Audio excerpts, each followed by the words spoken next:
ಸ್ನೇಹಿತರೆ, media masters ನ್ಯೂಸ್ಗೆ ಸ್ವಾಗತ. ಗೆಳೆಯರೆ, 3ನೇ ಬಾರಿಗೆ ಅಧಿಕಾರಕ್ಕೆ ಬಂದಿರುವ ಎನ್ಡಿಎ ಸರ್ಕಾರ ಈ ಅವಧಿಯಲ್ಲಿ ಮೊದಲ ಬಜೆಟ್ ಅನ್ನ ಮಂಡಿಸಿದೆ. ಸತತ 7ನೇ ಬಾರಿಗೆ ವಿತ್ತ ಸಚಿವೆ ನಿರ್ಮಲಾ ಸೀತಾರಾಮನ್ ಬಜೆಟ್ ಅನ್ನ ಮಂಡಿಸಿದ್ದಾರೆ. ಅದರಲ್ಲಿ ಬಿಜೆಪಿಗೆ ಅಧಿಕಾರಕ್ಕೆ ಬರೋದಕ್ಕೆ ನೆರವಾದ ಎನ್ಡಿಎಯ ಆಧಾರ ಸ್ತಂಭಗಳು ಅಂತಲೇ ಗುರುತಿಸಿಕೊಳ್ಳುವ ಜೆಡಿಯು ಹಾಗೂ ಟಿಡಿಪಿಯ ಮನವಿಗೆ ಈ ಬಾರಿ ಬಜೆಟ್ನಲ್ಲಿ ಸಕಾರಾತ್ಮಕವಾಗಿ ಸ್ಪಂದಿಸಲಾಗಿದೆ. ಬಿಹಾರ ಹಾಗೂ ಆಂಧ್ರ ಪ್ರದೇಶಗಳಿಗೆ ಬಂಪರ್ ಕೊಡುಗೆಗಳನ್ನ ಈ ಬಜೆಟ್ನಲ್ಲಿ ಘೋಷಣೆ ಮಾಡಲಾಗಿದೆ. ಈ ಮೂಲಕ ಬಿಜೆಪಿ ತನ್ನ ಮಿತ್ರ ಪಕ್ಷಗಳ ಬೇಡಿಕೆಯನ್ನು ಈಡೇರಿಸುವುದರ ಜೊತೆಗೆ ಅವುಗಳನ್ನ ವಿಶ್ವಾಸಕ್ಕೆ ತೆಗೆದುಕೊಳ್ಳುವ ಪ್ರಯತ್ನವನ್ನ ಮುಂದುವರೆಸಿದೆ. ಹಾಗಾದ್ರೆ ಈ ಬಜೆಟ್ನಲ್ಲಿ ಬಿಹಾರ ಹಾಗೂ ಆಂಧ್ರ ಪ್ರದೇಶಕ್ಕೆ ಏನೆಲ್ಲ ಸಿಕ್ಕಿದೆ? ರಾಜ್ಯಗಳಿಗೆ ವಿಶೇಷ ಸ್ಥಾನಮಾನವನ್ನು ಕೊಡುವ ಬಗ್ಗೆ ನಿರ್ಮಲಾ ಸೀತಾರಾಮನ್ ಹೇಳಿರೋದೇನು? ಈ ರಾಜ್ಯಗಳಿಗೆ ಎಷ್ಟೆಷ್ಟು ಕೋಟಿ ಅನುದಾನಗಳನ್ನ ಕೊಡಲಾಗಿದೆ? ಯಾವ ಅಭಿವೃದ್ಧಿ ಯೋಜನೆಗಳಿಗೆ ಸಹಾಯ ಸಿಗಲಿದೆ ಅನ್ನೋದ್ರ ಬಗ್ಗೆ ಒಂದಷ್ಟು ಮಾಹಿತಿಯನ್ನ ನಾವಿಲ್ಲಿ ನೋಡೋಣ.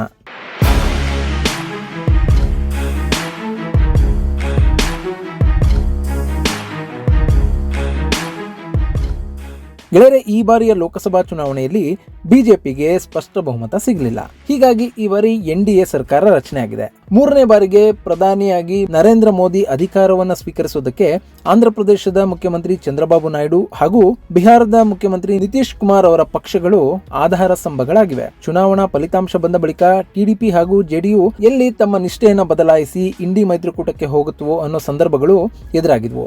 ಇಂಡಿ ಮೈತ್ರಿಕೂಟದ ನಾಯಕರು ಕೂಡ ತಾವು ಜೆಡಿಯು ಹಾಗೂ ಟಿಡಿಪಿಗಳನ್ನ ಸಂಪರ್ಕಿಸುವುದಾಗಿ ಹೇಳಿದ್ರು. ಅಲ್ಲದೆ ಈ ಎರಡೂ ಪಕ್ಷಗಳು ತಮ್ಮ ತಮ್ಮ ರಾಜ್ಯಗಳಿಗೆ ಬೇಕಾದ ಅನುದಾನಗಳನ್ನ ಪಡೆದುಕೊಳ್ಳೋದಕ್ಕೆ ನಮ್ಮ ಜೊತೆ ಬಂದ್ರೆ ಸಾಧ್ಯ ಆಗುತ್ತೆ ಅಂತ ಇಂಡಿ ಮೈತ್ರಿಕೂಟ ಹೇಳ್ಕೊಂಡಿತ್ತು. ಇಷ್ಟಾದ್ರೂ ಕೂಡ ಟಿಡಿಪಿ ಹಾಗೂ ಜೆಡಿಯುಗಳು ಎನ್ಡಿಎ ಜೊತೆಯಲ್ಲೇ ಉಳ್ಕೊಂಡಿದ್ವು. ಇಲ್ಲಿ ನಿತೀಶ್ ಹಾಗೂ ಚಂದ್ರಬಾಬು ನಾಯ್ಡು ಇಬ್ಬರಿಗೂ ಒಂದು ವಿಷಯ ಸ್ಪಷ್ಟವಾಗಿತ್ತು. ಈ ಬಾರಿ ಬಿಜೆಪಿಯನ್ನ ಬೆಂಬಲಿಸಿದ್ದೇ ಆದಲ್ಲಿ ತಮ್ಮ ರಾಜ್ಯಕ್ಕೆ ಬೇಕಾದ ಸಾಕಷ್ಟು ಅನುದಾನಗಳನ್ನ ಪಡೆಯೋದಕ್ಕೆ ತಾವು ಸಫಲರಾಗಬಹುದು ಅನ್ನೋ ನಿಟ್ಟಿನಲ್ಲಿ ಈ ಇಬ್ಬರು ನಾಯಕರು ಕೂಡ ಯೋಚನೆ ಮಾಡಿದ್ರು. ಅದರಂತೆ ಟಿಡಿಪಿ ಹಾಗೂ ಜೆಡಿಯುಗಳು ಎನ್ಡಿಎ ಮೈತ್ರಿಕೂಟದಲ್ಲಿ ಉಳ್ಕೊಂಡ್ವು.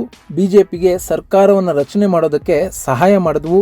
ಪ್ರಧಾನಿ ಮೋದಿ 3ನೇ ಬಾರಿಗೆ ಅಧಿಕಾರಕ್ಕೇರಿದ್ರು. ಹಾಗೇನೆ ಈಗ ಎನ್ಡಿಎ ಸರ್ಕಾರದ ಮೊದಲ ಬಜೆಟ್ ಕೂಡ ಮಂಡನೆ ಆಗಿದೆ. ಈ ಬಜೆಟ್ನಲ್ಲಿ ಆಂಧ್ರ ಪ್ರದೇಶ ಹಾಗೂ ಬಿಹಾರಕ್ಕೆ ಹೆಚ್ಚಿನ ಅನುದಾನ ಕೂಡ ಸಿಕ್ಕಿದೆ.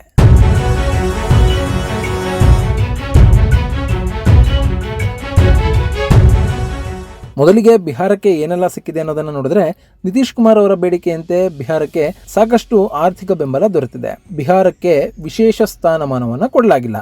ಅದರ ಬದಲಿಗೆ ಬಿಹಾರ ರಾಜ್ಯದ ಅಭಿವೃದ್ಧಿಗೆ ಸಾಕಷ್ಟು ಅನುದಾನಗಳನ್ನು ಕೊಡಲಾಗಿದೆ.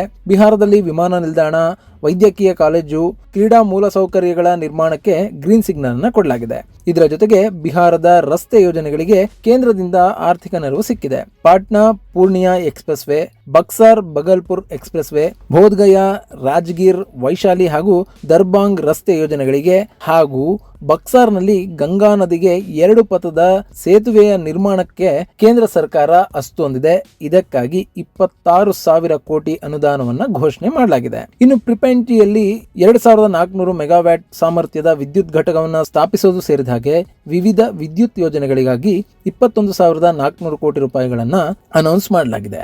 ಇದರ ಜೊತೆಗೆ ಬಂಡವಾಳ ಹೂಡಿಕೆಯನ್ನು ಬೆಂಬಲಿಸುವುದಕ್ಕೆ ಹೆಚ್ಚುವರಿ ಅನುದಾನವನ್ನ ಒದಗಿಸಲಾಗಿದೆ. ಹಾಗೆ ಬಹುಪಕ್ಷೀಯ ಅಭಿವೃದ್ಧಿ ಬ್ಯಾಂಕ್ಗಳಿಂದ ಬಾಹ್ಯ ನೆರವನ್ನ ಒದಗಿಸುವುದಕ್ಕೆ ಬಿಹಾರ ಸರ್ಕಾರದ ಬೇಡಿಕೆಗೆ ಕೇಂದ್ರ ಅಸ್ತು ಹೊಂದಿದೆ.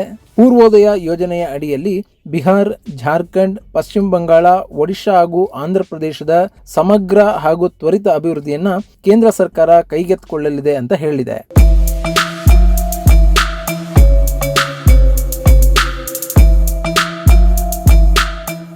ಹಾಗೇನೆ ಪ್ರವಾಹಗಳನ್ನ ನಿರ್ವಹಿಸೋದಕ್ಕೆ 11,500 ಕೋಟಿ ರೂಪಾಯಿಗಳನ್ನ ಮೀಸಲಿಡಲಾಗಿದೆ. ಸಾಮಾನ್ಯವಾಗಿ ಭಾರತದಲ್ಲಿ ಅತಿ ಹೆಚ್ಚು ಪ್ರವಾಹಕ್ಕೆ ತುತ್ತಾಗುವ ರಾಜ್ಯಗಳ ಪೈಕಿ ಬಿಹಾರ ಕೂಡ ಒಂದು. ಹೀಗಾಗಿ ಇದರಲ್ಲೂ ಕೂಡ ಒಂದಷ್ಟು ನೆರವು ಬಿಹಾರಕ್ಕೆ ಸಿಗಬಹುದು ಅಂತ ಹೇಳಲಾಗ್ತಾ ಇದೆ. ಅಲ್ಲದೆ ನಳಂದ ವಿಶ್ವವಿದ್ಯಾಲಯವನ್ನ ವಿಶ್ವದರ್ಜೆಯ ಪ್ರವಾಸಿ ತಾಣವಾಗಿ ಅಭಿವೃದ್ಧಿ ಪಡಿಸೋದಕ್ಕೂ ಕೂಡ ಕೇಂದ್ರ ಸರ್ಕಾರ ಬೆಂಬಲ ಕೊಟ್ಟಿದೆ. ಇನ್ನು ಬೋಧ್ಗಯಾದಲ್ಲಿನ ಮಹಾಬೋಧಿ ದೇವಾಲಯ, ಗಯಾದಲ್ಲಿನ ವಿಷ್ಣು ದೇಗುಲಗಳಲ್ಲಿ ದೇವಾಲಯ ಕಾರಿಡಾರ್ ಗಳನ್ನ ನಿರ್ಮಿಸೋದಾಗಿ ಬಜೆಟ್ ನಲ್ಲಿ ಘೋಷಣೆ ಮಾಡಲಾಗಿದೆ. ಗೆಳೆಯರೆ, ಮುಂದಿನ ವರ್ಷ ಬಿಹಾರದಲ್ಲಿ ವಿಧಾನಸಭಾ ಚುನಾವಣೆಗಳು ನಡೆಯಲಿವೆ. ಹೀಗಾಗಿ ಬಿಹಾರಕ್ಕೆ ಹೆಚ್ಚಿನ ಅನುದಾನಗಳನ್ನ ಕೊಡಲಾಗಿದೆ ಅಂತ ಹೇಳಲಾಗ್ತಾ ಇದೆ. ಇದು ಆಡಳಿತಾರೂಢ NDA ಪಕ್ಷಗಳಿಗೆ ಚುನಾವಣೆಯಲ್ಲಿ ಸಾಕಷ್ಟು ಶಕ್ತಿಯನ್ನ ಕೊಡಬಹುದು ಅಂತ ಹೇಳಲಾಗ್ತಾ ಇದೆ. ಹಾಗೇನೆ ಮುಂಬರುವ ಚುನಾವಣೆಯಲ್ಲಿ JDU ಹಾಗೂ BJP ಮತ್ತೊಂದು ಮೈತ್ರಿಯನ್ನ ಎದುರು ನೋಡ್ತಾ ಇರೋ ಕಾರಣದಿಂದ ಈ ಅನುದಾನಗಳು ಅದಕ್ಕೆ ಪೂರಕವಾಗಿರಲಿವೆ ಅನ್ನೋ ಮಾತುಗಳು ಕೂಡ ಕೇಳಿ ಬರ್ತಾ ಇವೆ.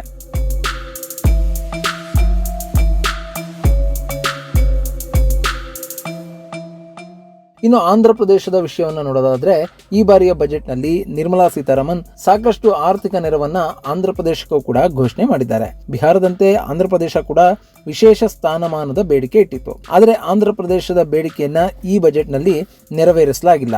ಅಂದಾಗೆ ಇದೇ ವಿಷಯಕ್ಕೆ ಸಂಬಂಧಿಸಿದಾಗೆ 2018ರಲ್ಲಿ TDP NDA ಮೈತ್ರಿಕೂಟದಿಂದ ಹೊರಬಂದಿತ್ತು. ಈ ಬಾರಿ ಮತ್ತೆ ಬಿಜೆಪಿ ಜೊತೆ ಕೈ ಜೋಡಿಸಿದ TDP ಆಂಧ್ರ ಪ್ರದೇಶಕ್ಕೆ ವಿಶೇಷ ಸ್ಥಾನಮಾನವನ್ನ ಕೊಡಬಹುದು ಅನ್ನೋ ನಿರೀಕ್ಷೆಯಲ್ಲಿತ್ತು. ಆದ್ರೆ ಚಂದ್ರಬಾಬು ನಾಯ್ಡು ಅವರಿಗೆ ಈ ವಿಷಯದಲ್ಲಿ ಸ್ವಲ್ಪ ನಿರಾಸೆ ಆಗಿದೆ. ಹೀಗಿದ್ರೂ ಕೂಡ ಬಜೆಟ್ನಲ್ಲಿ ಸಾಕಷ್ಟು ಅನುದಾನಗಳನ್ನ ಹಾಗೂ ಆರ್ಥಿಕ ನೆರವನ್ನ ಆಂಧ್ರ ಪ್ರದೇಶಕ್ಕೆ ಘೋಷಣೆ ಮಾಡಿರೋದು ಚಂದ್ರಬಾಬು ನಾಯ್ಡು ಅವರಿಗೆ ಸಮಾಧಾನವನ್ನು ತಂದಂತೆ ಕಾಣ್ತಾ ಇದೆ.